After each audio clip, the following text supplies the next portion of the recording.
Hi, I'm Barb Nangle. I'm the founder and CEO of Higher Power Coaching and Consulting, LLC. I want to welcome you to my podcast, Fragmented to Whole, Life Lessons from 12-Step Recovery. On this podcast, I share my experience, strength, and hope from recovery. I don't support or endorse any particular 12-step recovery program, and I don't claim to speak for any 12-step fellowship. My hope is that you will find my words helpful in some way, whether you're in recovery or not. This is episode 122. Stop fixing, rescuing, and protecting others and keep that energy for yourself. If you're a fan of this podcast and want to support it, please check me out on Patreon. If you're not familiar, Patreon is a platform created by creators for creators that allows them to be supported and rewarded for their work by their fans and followers. You can find me at patreon.com/higherpowercoaching. If you've been giving advice to somebody over and over and over again and they never take it, this episode is for you. Stop trying to fix, rescue, and protect other people. Another name of this kind of thing is being helpful to be controlling. If someone gets mad at you for doing something and your response is, well, I was just trying to be helpful, that's a clue that you might be being helpful to be controlling. In other words, you want things to be done your way. You're attached to a particular outcome, so you're, quote, helping so that things will go your way. Stop it. Here's an example from my life of what it looks like to be helpful to be controlling. I was in a group of people who needed access to a building that went from having door codes to having keys to the door, and I volunteered to be the liaison between the building owners and the group. It was brought to my attention by one of the group members that they didn't ask for my help with the building folks and that I was being helpful to be controlling. And I was originally like, fuck that, what are they talking about? But as I thought about it, I realized that it was true. I wanted things to go my way. So one, I wanted my group to appear organized to the people who owned the building, so other people's perceptions are none of my business. And two, I wanted to make sure that the people in my group were doing things, quote, the right way, which means my way. And that meant I wanted them all to get their keys at once rather than individually stopping by to pick them up. I was trying to save the building people from the trouble of having to interface with all those different people in my group. Meanwhile, the people at the building also never asked for my help. They didn't ask for a representative from the group to get all the keys. They reached out to all the individuals who needed keys. So it wasn't my place to, quote, protect them from having to deal with all those different parties.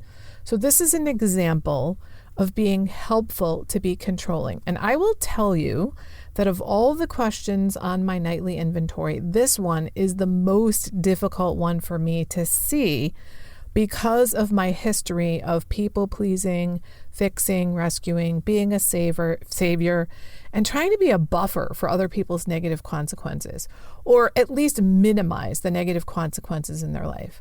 Like somehow it's my job to be the bumper on someone's car of life. What I've learned is how to put that energy that I used to put into fixing, rescuing, saving, and protecting others into my own life. Rather than worry about what's going on in everybody else's life, I keep the focus on myself. Just like the Serenity Prayer says, I've gotten the wisdom to know the difference between what I can and cannot change. I cannot change other people, but I can change me. But if I'm too busy working on everybody else, then I can't change me. And that, my friends, is one of the reasons why we do all that fixing and rescuing. It's to keep the focus off of ourselves and not look at our own problems or issues. one of the things that I realized when I learned how to reach out for help from other people was that I felt that it was weak. And I started to examine that, and I was like, why do I think that's weak? And it came to me that I also realized that I was somehow better than the people that I was helping and rescuing. And I don't intellectually believe that. And that was a very humbling experience for me. So I was able to stop doing that and keep the focus on myself and look at my own problems. Now, there's a few reasons that we keep the focus off of ourselves and don't look at our own things. Number one, we think that we have to rescue and fix and save and protect other people. We don't realize that we have a choice in the matter, which, by the way, is called a compulsion when we don't feel like we have choice. Number two, we've been told by others that good people help others. Now, this is true, but they don't rescue and fix and save other people. They help them. If you're interested in understanding the difference between being helpful and being rescuing, a good indicator of being rescuing rather than helping is that the other person is not meeting you halfway and you're more interested in the outcome than they are. Those are two indicators that I use. I also ask myself, what are my motives? Now, at first, I didn't understand I was being helpful to be controlling, but once I saw it, it got easier. One of the ways that I was helpful to be controlling was that I was trying to control what others thought of me. I wanted them to like me, to think good things of me, think I was nice, etc. And it's not up to me what others think of me. What's up to me is what I think of me and what God thinks of me. And number three, we've been told that it's selfish to take care of ourselves. This is bullshit. I don't know who the hell is running around telling people that it's selfish to take care of yourself. My meditation teacher, who is Emily from Ziva Meditation, says it's like there's some guy running around telling everybody who tries to meditate, you're supposed to be able to quiet your mind when you meditate. She's like, who is this guy? We need to find him and quiet his mouth because it's our mind's job to think. That's what minds do. Well, I think if there is such a guy, he might be the same guy who's running around telling people that it's selfish to take care of yourself. It's actually selfless to take care of yourself. When you take care of yourself, you've been taken care of, and nobody else needs to take care of you. And because you're taking care of yourself, your cup is full, and you have something to give to other people. And by the way, we should be giving to other people who actually want our help, not people who haven't ever taken our advice after years and years and years of dispensing it, because they don't want it. So stop giving it. Now, if you were to take all of the energy that you've been expending on trying to fix and rescue and protect other people from the harms that might come their way, and put that energy into your own life, imagine how much energy that would be. This is why developing healthy boundaries gives us so much energy. We're keeping it for ourselves. Think about all the energy you've spent on all those people over all those years, many of whom didn't even ask for your help. Well, if you're anything like me anyway. If you start putting that energy into living your own best life, you will be amazed at what happens. What brought this all to mind at this particular time is that the other day I was telling somebody a story about a situation that happened a few years ago. I'd been in recovery for a while, and I was quite aware while it was happening, this would have gone very differently before recovery.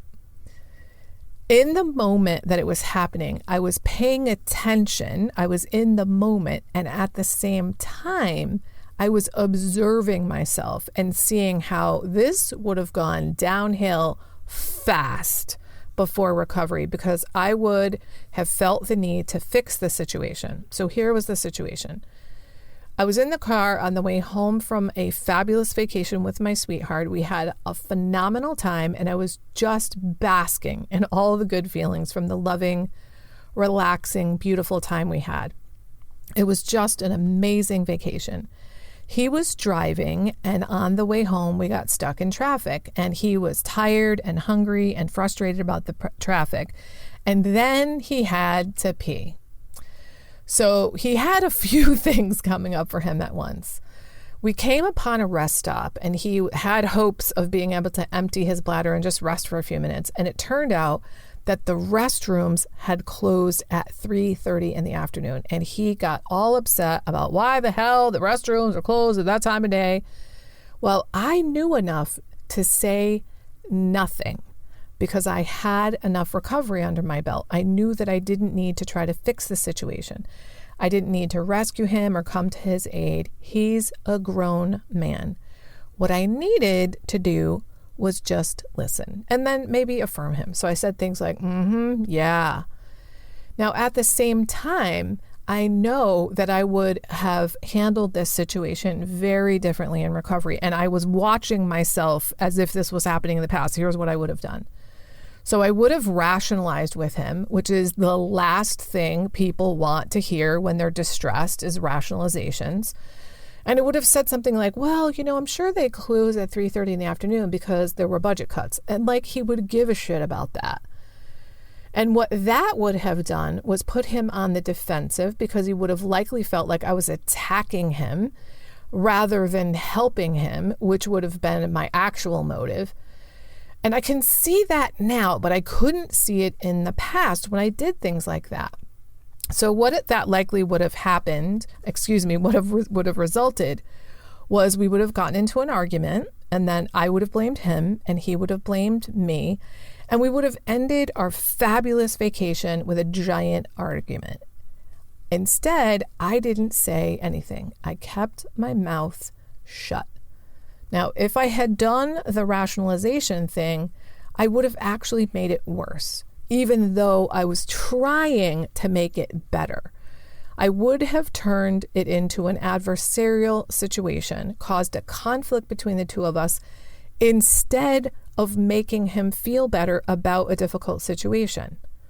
Now, the reason I'm telling you this is that your attempts to fix and rescue other people are not only not fixing and rescuing them, they're probably making situations worse, like I just described would have happened if I had handled it that way.